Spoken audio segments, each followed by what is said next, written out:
Bună ziua, prieteni, și bine ați venit pe canalul nostru. Haideți să facem, astăzi vrem să facem o prăjitură pentru 8 martie, pentru mâine, pentru 8 martie, scufița roșie, deci așa se cheamă. Așa, eu am pus aici 100 de grame de unt, cu 150 de grame zahăr pudră și o vanilie, care o să le frec foarte bine, ca să le spumez. Și după aia avem nevoie pentru blat 3 ouă întregi, 100 de grame, 200 de grame și eu de făină, deci hai să vă spun rețeta. 100 de grame de unt, 150 de grame de zahăr pudră, o vanilie, 200 de grame de făină, 100 de mililitri de lapte, o linguriță bicarbonat și 3 ouă întregi. Și o să împărțim aluatul și o să punem și cremă din asta de ciocolată într-o parte și într-o parte lăsăm galben. Dar aia o vedeți pe parcurs. Deci astea sunt ingredientele. Stați să pun și un pic de sare acum, că după aia uit. Acum mixez untul și cu zahărul.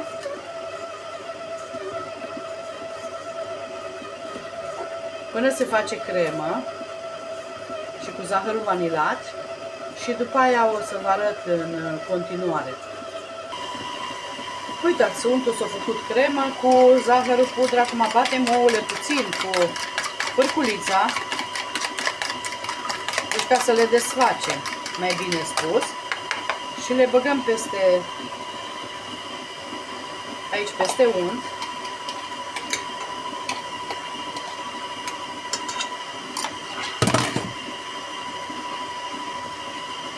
Băgăm și laptele.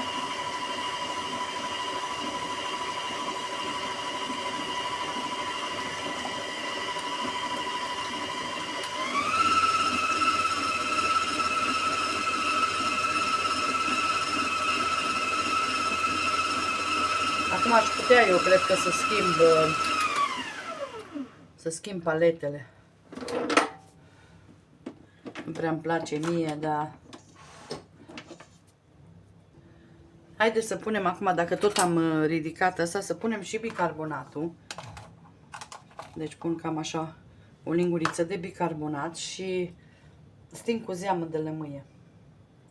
Sau cu oțet puteți să stingeți. Nu trebuie neapărat cu zeamă de lămâie. Deci eu când nu am lămâie fac cu oțet și gata. Ce? Ok.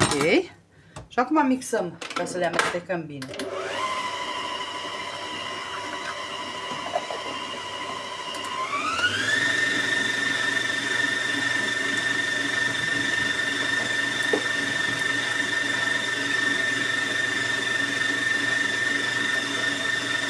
E foarte rețeta foarte simplă. Punem acum făina. Deci 200 de făină. Și amestecăm ușor în continuare.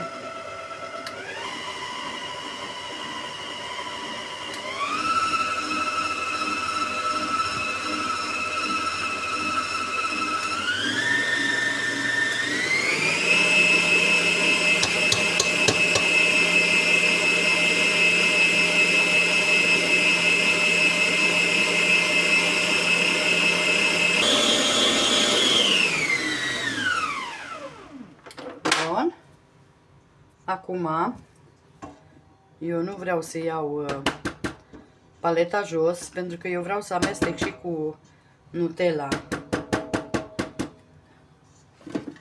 Iau numai bolul, trebuie să-mi pun asta chiar dacă curge. Încorporăm bine ca să nu rămână pe margine, eu am mai dat, dar punem o parte în tavă. Eu am pus făină și o hârtie în tavă. Tavă de 26 și eu, 26 de centimetri, nu că astăzi vorbesc tot aiurea. De 26 de centimetri tavă. Așa. Întindem aici în tavă și în restul ce-a rămas de compoziție. O să punem Nutella sau cremă din asta de alune. Acum, de care doriți puneți. Dacă nu, și cacao puteți să puneți. Că nu se întâmplă nimic. Uite, eu am pus 2 linguri.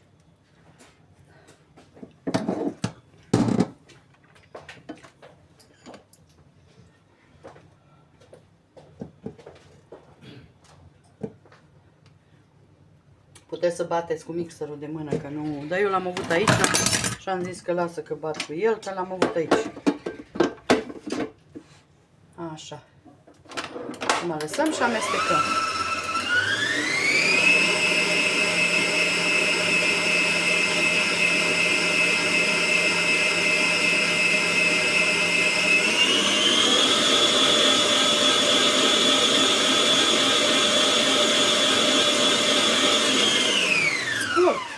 Deci nu trebuie mult amestecat. Așa. Acum le iau jos. Amestec tot bine, bine, ca să fie tot amestecat.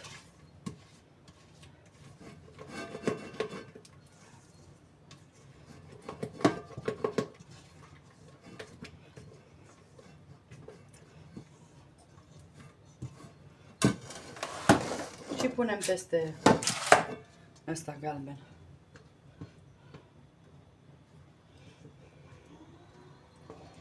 Acum, dacă vreți mai închis la culoare, puneți cacao. Dacă vreți să... Deci nouă ne trebuie o foaie de blat să nu fie înaltă. De-aia vin cantități așa mici. Că ne trebuie practic partea de jos a tortului.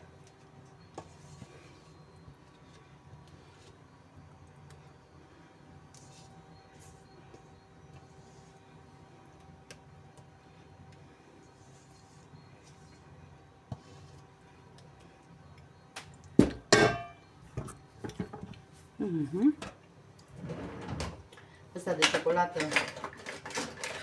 are gustul foarte bun. Uite, facem așa ca să îl dăm peste tot. Să ne iasă așa.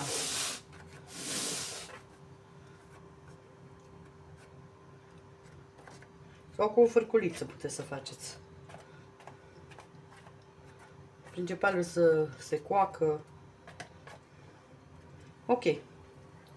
Acum, peste el punem vișine deasupra. Eu am vișine, sunt mai mărunte ele, dar nu contează că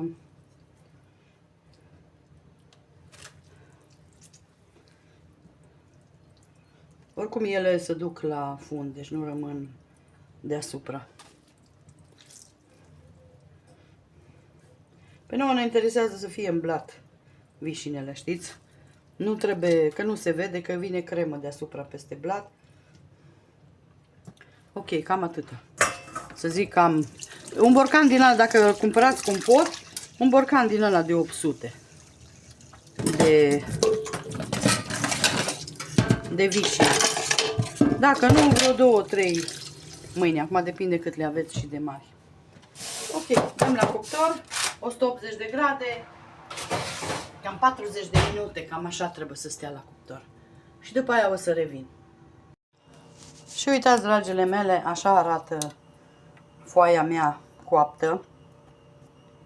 Deci nu se mai lipește nimica pe băț. Deci la mine sta cam 42 de minute. Acum, vedeți, fiecare cuptor e altfel.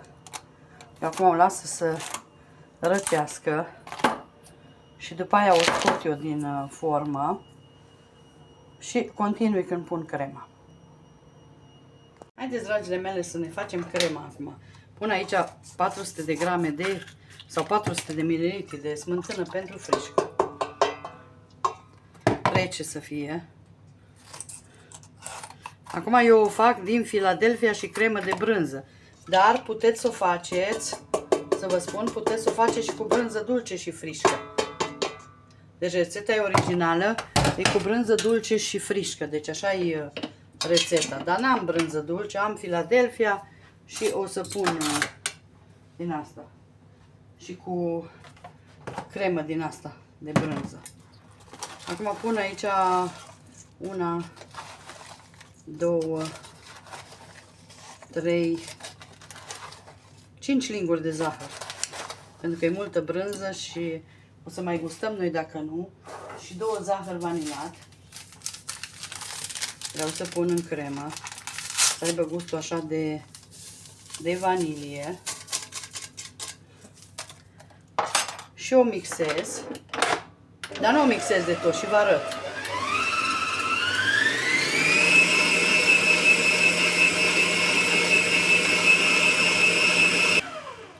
Așa, am mixat-o puțin.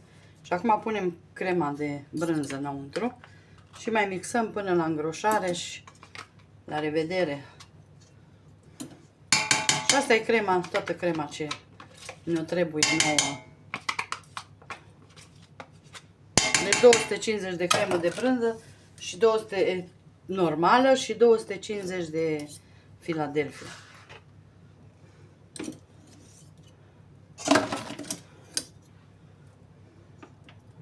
Deci asta, dar ea normal se face cu cremă, cu brânză dulce. Deci asta se face ea normal.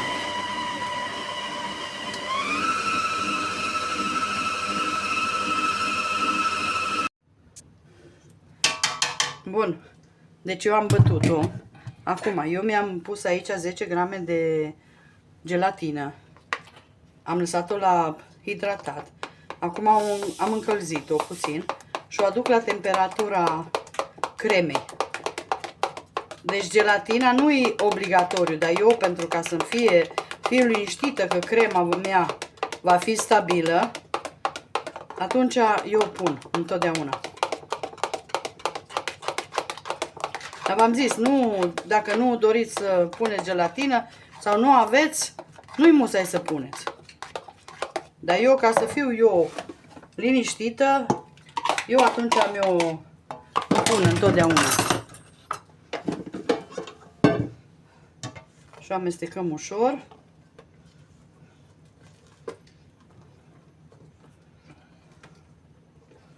Deci dacă faceți cu brânză dulce, puneți cam 400-500 de grame de brânză dulce și 400 de mililitri de smântână frișcă, mai bine zis.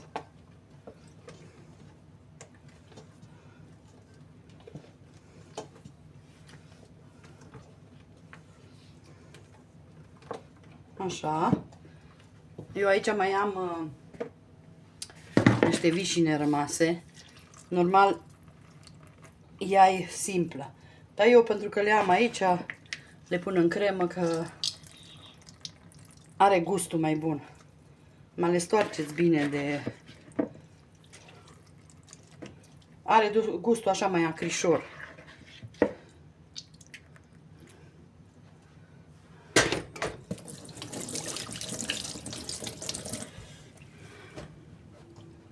Și amestecăm ușor.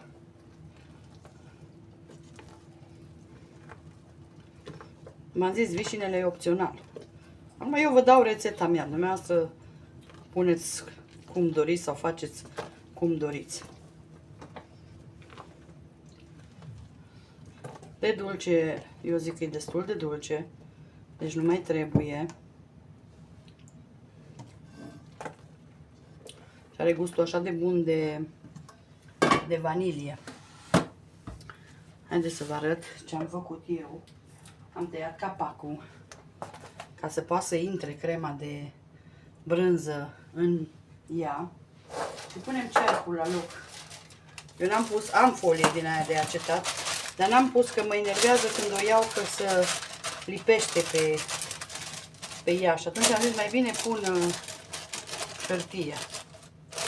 Am făcut hârtie de cop și mi-a plăcut cum a ieșit, că nu s-a lipit.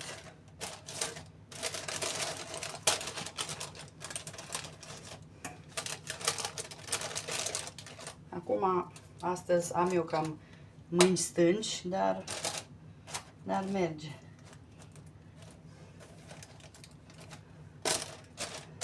Ok, și punem crema aici.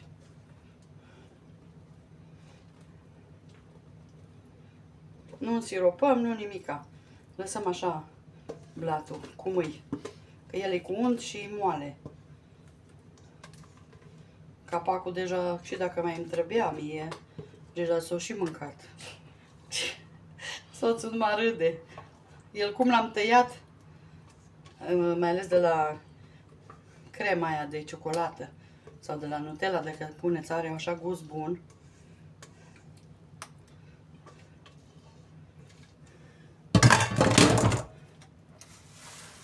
Așa. Și acum dăm, să avem crema bine întinsă peste tot.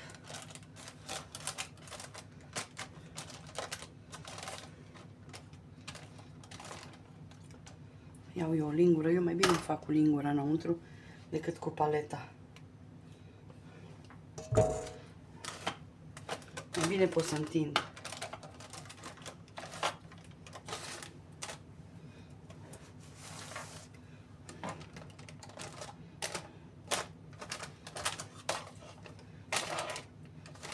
Iasă o prăjitură destul de mare. Și acum o dăm la rece. Cam o oră o lăsăm la rece. Nu o desfacem, o scoatem afară și facem o gelatină roșie și punem peste ea. Deci torte în gust din ăla. Gelatină pentru fructe normale e ăla. O să vă arăt eu când o fac.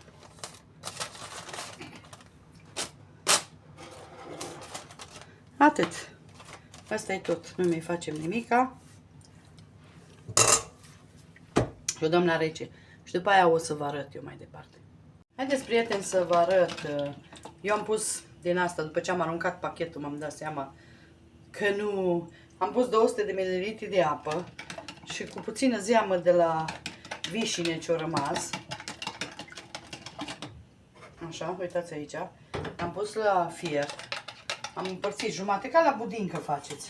Și am pus 2 linguri de zahăr, ca să fie cât de cât. Dacă aveți suc de vișine sau zeamă de compot, atunci nu trebuie să... Nu mai trebuie să puneți... Uitați că stați prea sus, prea jos și nu vedeți aici la cuptor. Atunci nu mai trebuie să puneți zahăr. Dar eu, cum neavând numai suc din ăla de la vișine ce o lăsat ele zeama aia, atunci trebuia să pun puțin zahăr. Și am pus 2 linguri, cam așa trebuie la un pliculeț din asta. Și acum îl fierbem.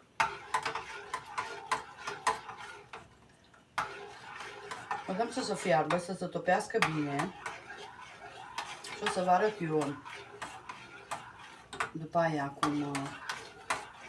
De atâta de ușoară rețeta, dar ați mai făcut gelatină din asta.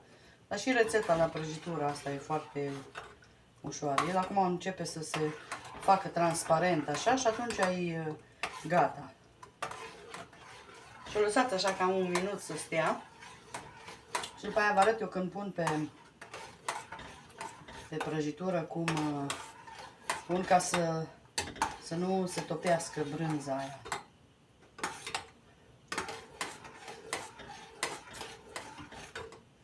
Haide că eu îl fierb și vă arăt după aia.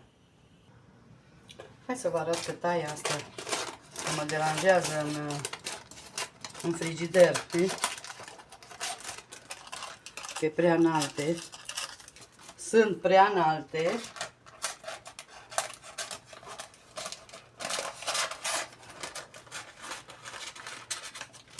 Am uitat să tai când l-am pus. Așa. Și acum punem, am lăsat un pic să stea.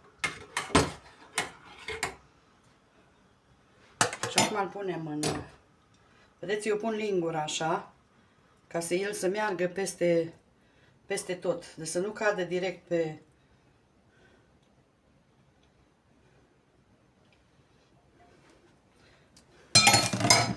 Acum, dacă doriți, puteți să puneți și mai mult.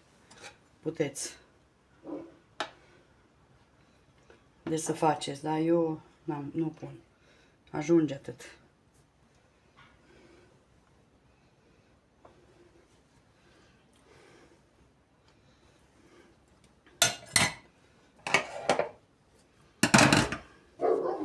Am pus și pe lângă.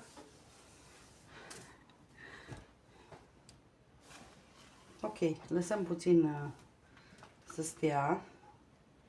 Uitați, să dăm așa, ca el să se plimbe peste tot. Și după aia băgăm la frigider. Lăsăm un pic să stea așa. Ok, și revin. Deci o să revin când se întărește, să vă tai, să vă arăt felie. Haideți, dragile mele, eu l-am lăsat vreo 4 ore. Cam așa l-am lăsat de ustat. Să mai lipit.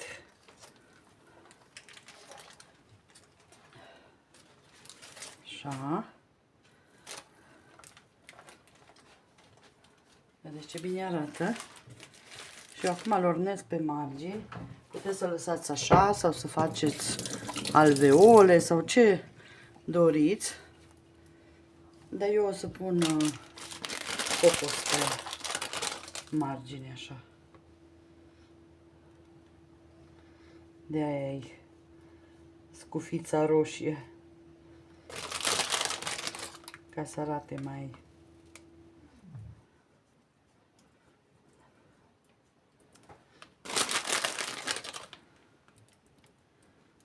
bine.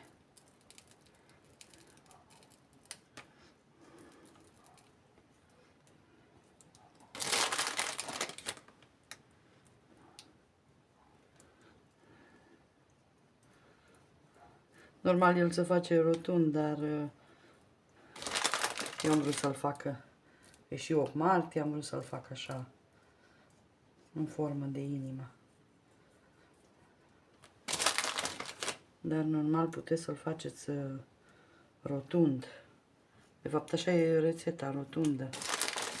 Nu trebuie să aveți formă din asta. Și dreptunghiular, dacă aveți formă mai mică, puteți să-l faceți. Ok. Cred că e bine. Nu trebuie să exagerăm chiar cu nimica. Haideți că eu vreau să-i fac o poză ca să am de prezentare așa, în forma asta. Și după aia vă arăt. Arată bine.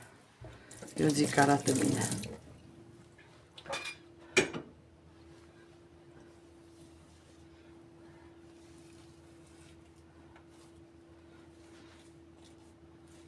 Acum să vedem cum arată secțiunea, dacă tot așa bine arată. Dar mă gândesc că n-are ce să arate rău. Deci, vedeți, așa arată. Vedeți? Așa arată. Acum eu o să vă fac poza de jos și după aia vă arăt. Vă tai.